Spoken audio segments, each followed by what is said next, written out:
Halo teman-teman, pejuang CPNS tahun 2019-2020.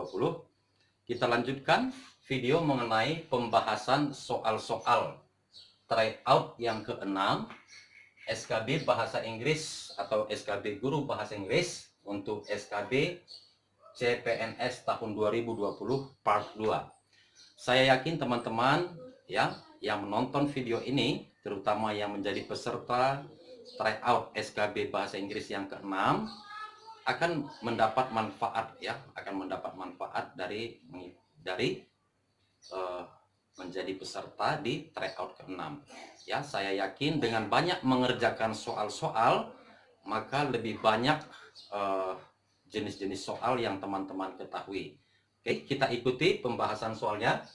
Kita mulai dari nomor 11, ya, number 11, soal nomor 11. If I blank blank had enough money, I would have gone to Australia. Ya. Jadi di sini kita perhatikan ada kata if. Jadi ini adalah mengenai conditional sentence. Ya, ini conditional sentence type berapa? Kita perhatikan main clause-nya. I would have gone. Ya. Jadi dari main clause-nya kita dapat pastikan bahwa ini adalah conditional sentence type 3. Ya. Jadi untuk if clause-nya conditional sentence type 3, maka dia memakai past perfect, ya. Ada penggunaan past perfect. Maka dari pilihan jawaban A sampai D yang mengandung rumus past perfect adalah penggunaan kata had. Jadi soal nomor 11 ini cukup gampang ya teman-teman ya. Jadi nomor 11 had. Ya, if I had enough money. Oke. Next, number 12. Kathy looked very tired because she blank blank the trombone for so long. Ya, kita perhatikan di sini teman-teman. Ya, tentu di sini ada dua kejadian yang sudah berlalu. Maka untuk kejadian yang pertama, Kathy looked. Ya, kita perhatikan kata kerjanya look di situ. Itu dalam bentuk past tense.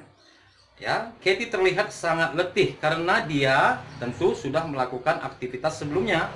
Maka aktivitas sebelumnya itu dia harus dalam bentuk past perfect ya. Jadi bisa past perfect ataupun past continuous perfect. Jadi yang ada mengandung past perfect yaitu pilihan B ya. Pilihan B, had been. Had been practicing. Ya, itu untuk soal nomor 12. Next, number 13, nomor 13. Untuk reading comprehension, ya, kita mulai langsung membaca soal. Oke, soal nomor 13. The passage above mainly discuss about, ya. Teks di atas secara umum mendiskusikan tentang, oke, untuk menjawab ini sama dengan topik ya, atau general information mengenai apa ini untuk soal nomor 13. Bisa kita baca kalimat pertama dari setiap paragraf. The latest round in an ongoing debate over global warming. Ya, di situ ada kata debat ya. Lalu kita perhatikan paragraf kedua, kalimat pertama. Now a prominent group of researchers is countering that claim. Ya, di counter ya, dibantah. Jadi tentu saja ini ada hubungannya dengan perdebatan ya. Kita perhatikan pilihan jawaban, the hiatus, observation, the reason, yang C global warming, D the contention about global warming, dan seterusnya. Jadi di sini teman-teman kita memang harus mengetahui arti kata the contention ya. Itu artinya sama dengan perdebatan. Jadi untuk soal nomor 13 jawabannya D ya, the contention,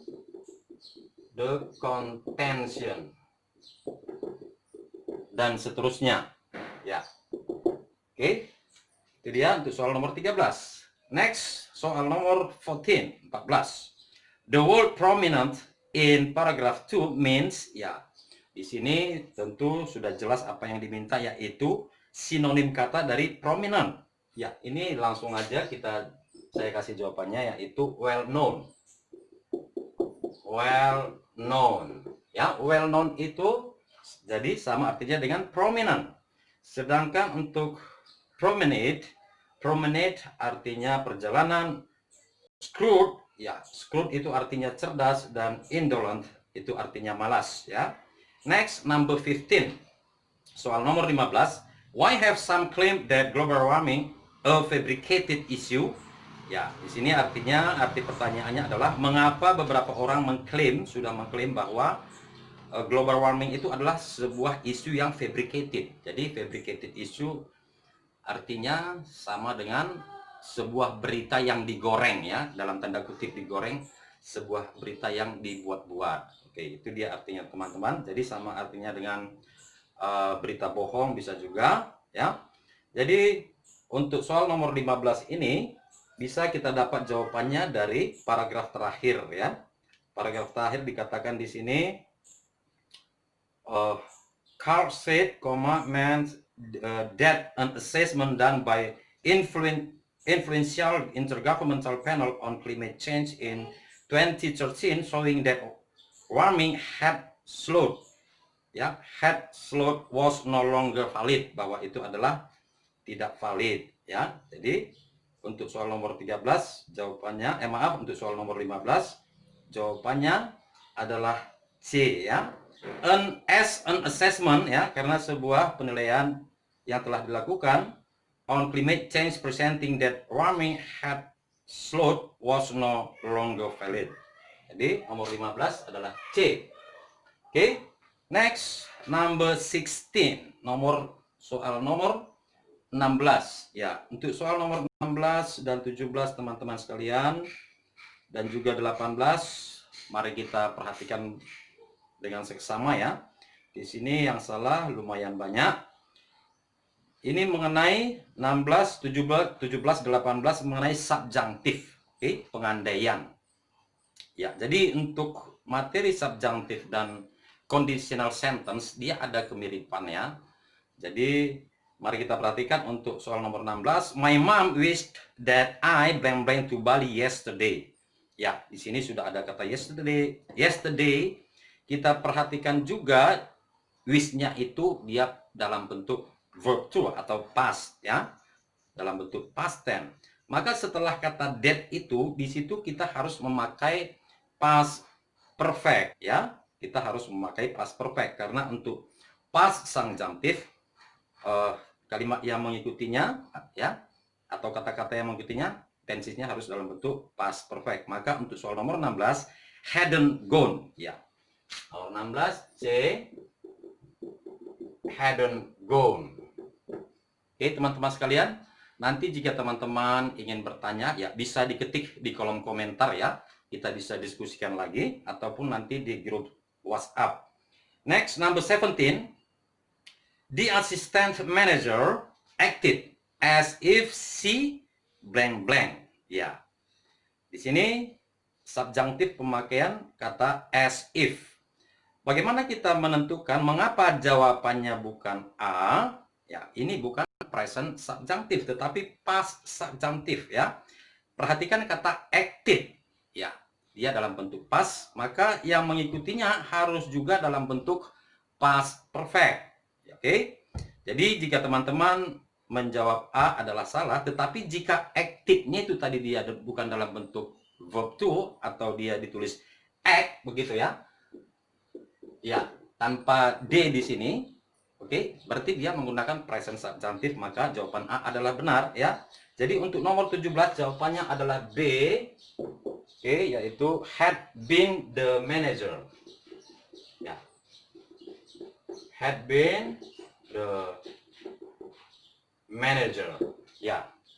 Jadi seperti yang saya katakan tadi teman-teman, dengan mengikuti take out SKB Bahasa Inggris ataupun SKB Guru Bahasa Inggris di channel IDP atau IDP, saya yakin teman-teman mendapat manfaat dan semoga bisa lulus menjadi CPNS tahun 2019-2020 teman-teman ya. Kita lanjut soal nomor 18. Saya yakin di sini teman-teman sudah seumpamanya sebelumnya jawaban teman-teman salah, tentu teman-teman sudah bisa memastikan jawaban dari soal nomor 18 ya. Vinka would rather that my brother had met. ya, had met her earlier. It means, ya, artinya apa? Di sini untuk arti dari subjunctive itu ya teman-teman ya.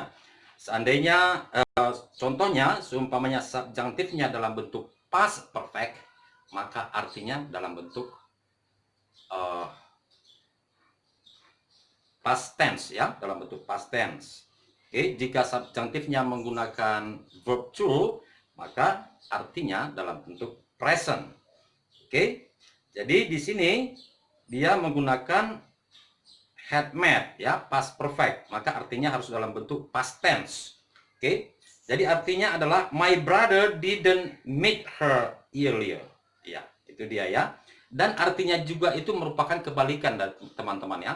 Jika di kalimat subjunctifnya dia positif, maka artinya negatif. Jika di kalimat subjunctifnya dia negatif, maka artinya dalam bentuk positif.